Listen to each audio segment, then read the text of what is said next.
Une première au Québec, ici même à Saint-Jean-sur-Richelieu, soit la création d'une unité de recherche en sécurité civile et publique. Il y a un partenariat. Bref, on va tenter de démêler un peu le dossier, de l'expliquer, de le vulgariser au public. Notre invitée, Carole Cardinal, qui est la directrice générale de NextDev Développement économique au Richelieu. Bonjour et bienvenue. Bonjour.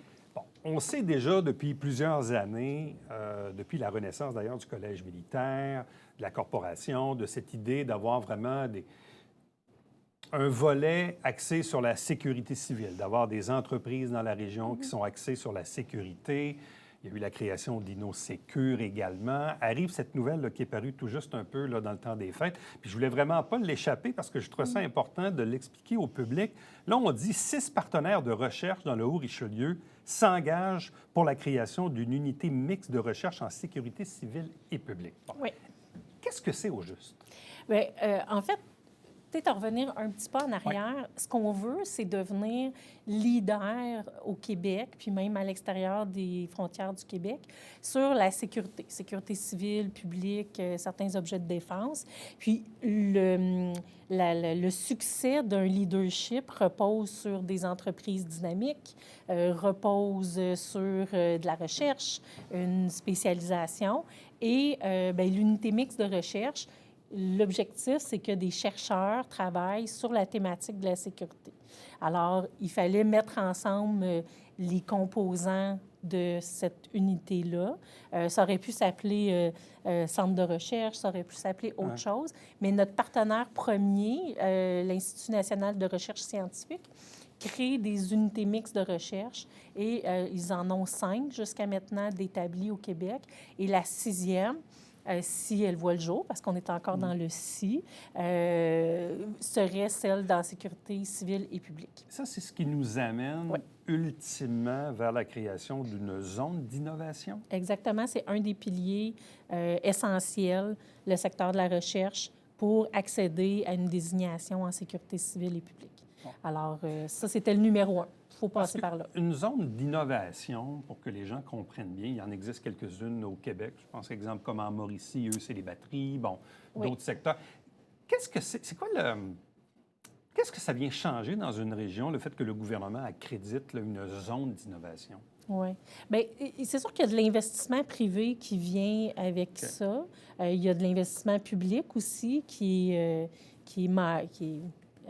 maillé avec l'investissement qui est privé. Mais pour moi, c'est quand même une stratégie de créneau qui existe depuis très longtemps en développement économique. C'est de choisir un créneau fort, puis de travailler à être reconnu par l'entreprise privée, reconnu par le secteur de la recherche, reconnu par d'autres partenaires, puis de pouvoir créer des bénéfices économiques pour la région puis pour le Québec. Parce qu'on voit que dans chacune des régions au Québec, tout le monde essaie un peu de se trouver son identité. Oui. Bon. Nous, évidemment, on a un passé militaire, on a la présence du collège et de la base, on a des entreprises en sécurité, bon, Rheinmetall, qu'on appelait Orlicon autrefois, Cambly, qui est dans la fabrication des véhicules blindés, puis il y en a d'autres également. Donc, on voit qu'on a une spécificité à l'égard de la sécurité. Puis, comme je disais tantôt, au collège aussi, on avait commencé à donner là, des formations en sécurité civile. Bref, on sent que notre ADN, notre spécificité localement au niveau de l'économie, c'est le volet de la sécurité. Là, maintenant, on voit, dans le fond, il y a comme 4 partenaires, NextDev, que vous représentez. Il y a InnoSécure, l'AMRC, évidemment, et la Ville de Saint-Jean-sur-Richelieu. Donc, c'est un peu le noyau de ça.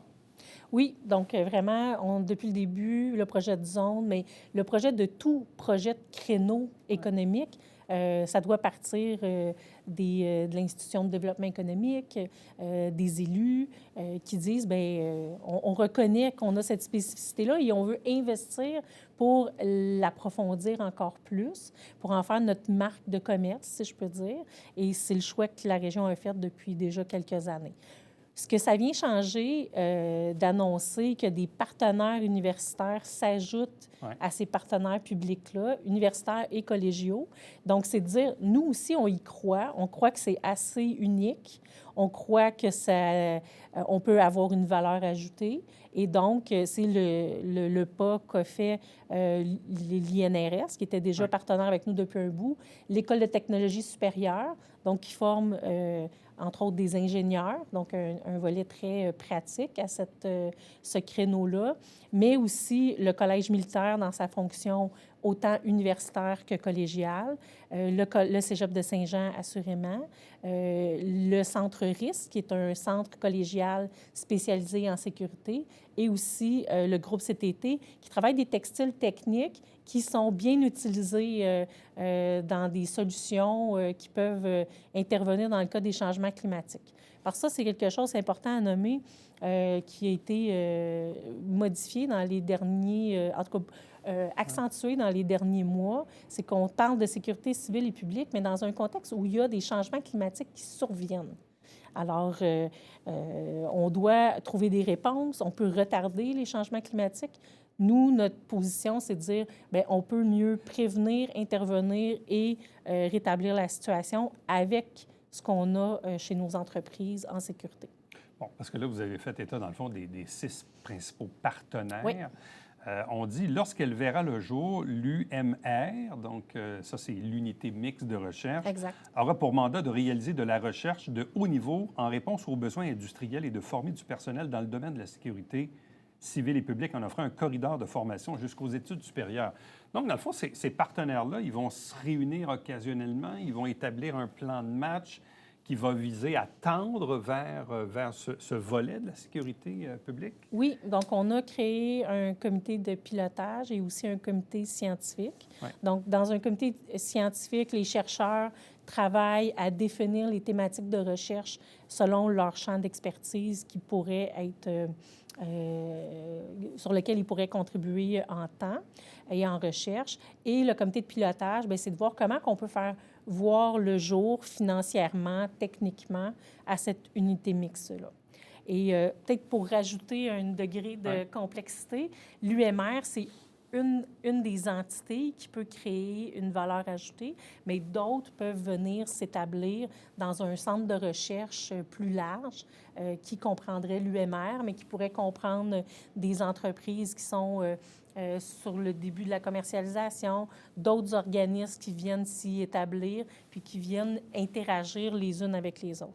Fait qu'on vient vraiment localiser à Saint-Jean-sur-Richelieu un écosystème d'innovation où les différents partenaires se rencontrent. Là. Est-ce que l'unité, dans le fond, va avoir une permanence, un local, des employés? Je veux dire, quelle est la dynamique au jour le jour? Parce que sur papier, c'est beau, mais dans l'application, dans l'exécution, ça ressemble à quoi? Oui.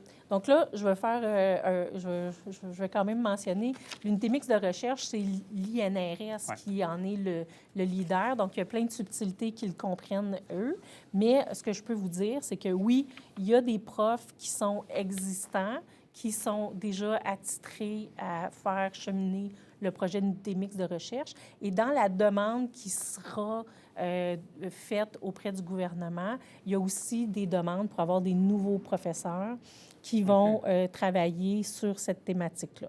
Donc, on parle, là, évidemment, le plan d'affaires se fait là, avec les rencontres des différents comités, mais on parle quand même en ce moment, il y a 3 chercheurs attitrés et il pourrait y en avoir, évidemment, beaucoup plus. Bon, vous lancez aussi une invitation aux entreprises qui sont dans cette industrie-là? Oui, absolument. Donc, pour créer cet écosystème innovant-là, on a fait une première rencontre en septembre où les chercheurs de ces entités-là étaient présents, ont partagé leurs objets de recherche, quelles thématiques sur lesquelles elles pourraient travailler conjointement. Ça, c'était une première étape pour voir les chercheurs. Ensuite de ça, le 16 janvier prochain, on a une rencontre qui va se tenir, une deuxième, qui va se tenir au Collège militaire. Et là, on a fait intervenir les acteurs de première ligne, donc pompiers, policiers, militaires, et des entreprises privées, ainsi que des organismes qui œuvrent dans le secteur de la sécurité. Et l'objectif, c'est de prendre les besoins et enjeux de chacun, puis de voir comment les entreprises, mais aussi les chercheurs, peuvent travailler ensemble à faire avancer la recherche, mais la recherche appliquée aussi, parce que l'objectif, c'est quand même de créer du développement économique, créer des produits, de pouvoir les commercialiser, idéalement les exporter ailleurs dans le monde. Quel est le bénéfice potentiel pour la région de choisir ce créneau-là, de créer l'unité de recherche? Est-ce que c'est de voir dans 1 an, 2 ans, 5 ans, 10 ans, davantage d'entreprises spécialisées s'implanter ici dans la région? Est-ce que c'est ça qui est l'objectif visé? Oui, c'est de renforcer aussi les entreprises qui sont déjà en place, qui peuvent avoir du marché qui se concrétise, qui peuvent développer un nouveau créneau. Mais oui, c'est de faire atterrir à Saint-Jean un maximum d'entreprises dans ce créneau-là. On le voit d'ailleurs déjà avec le projet d'incubateur. On a commencé à se positionner auprès d'autres partenaires ailleurs au Québec. Puis il y a des entreprises qui sont des entreprises en démarrage, à leur tout début, qui nous appellent et qui s'établissent même chez nous. Des petites entreprises, des micro-entreprises, mais qui peuvent bénéficier d'un partenariat avec un grand comme Rheinmetall, qui peuvent bénéficier aussi d'une infrastructure comme l'incubateur, qui peuvent bénéficier ultimement de l'unité mixte de recherche. Alors, l'objectif, c'est vraiment de pouvoir amener une valeur ajoutée à notre tissu économique pour qu'on ait des entreprises de plus grande valeur toujours. On parle de sécurité civile et publique. On peut faire état parfois de sécurité aussi physique, mais aujourd'hui, il y a beaucoup de sécurité informatique. Oui. C'est un peu, on est dans l'ère du temps. J'imagine que ça aussi, c'est un volet qui est hyper important, la protection des données, je ne sais trop. Ça revient quand même souvent. Ce qu'il faut, on n'a pas de spécificité ici en cybersécurité. Il y avait une zone d'innovation aussi, un projet de zone d'innovation dans la région de Gatineau qui traitait spécifiquement de la cybersécurité. Donc, on l'avait toujours mis un peu plus loin, mais c'est un thème qui revient, assurément. Est-ce que c'est un thème qu'on va décider d'approfondir? Je ne pourrais pas le dire à ce moment ici, mais c'est sûr que c'est toujours très présent. Mais on va vraiment dans une dynamique de changement climatique. Donc, souvent, on est plus dans des thématiques plus concrètes quand il y a des inondations, quand il y a des feux de forêt. Et l'actualité nous démontre qu'on a vraiment... les gens qui ont situé ce projet-là il y a quelques années étaient des précurseurs, puis avaient toutes les raisons de le positionner. Puis, donc, voilà. C'est sûr que notre projet de zone, avec l'actualité, les changements qui deviennent de plus en plus concrets, bien, notre pertinence augmente, en même temps que tout le travail qui est fait pour déployer nos ailes, puis être en partenariat avec plein d'entités. Dans la dernière année, on a fait des pas de géant. Bien, ça rend notre crédibilité d'un point de vue de zone d'innovation encore plus forte. Alors, donc, création d'une unité de recherche en sécurité civile et publique, c'est une première au Québec, ici même à Saint-Jean-sur-Richelieu, ce qui va nous amener, souhaitons-le, vers la création d'une zone d'innovation, donc dans ce fameux domaine de la sécurité civile et publique. Merci beaucoup. Merci. Restez avec nous, on vous revient après ceci.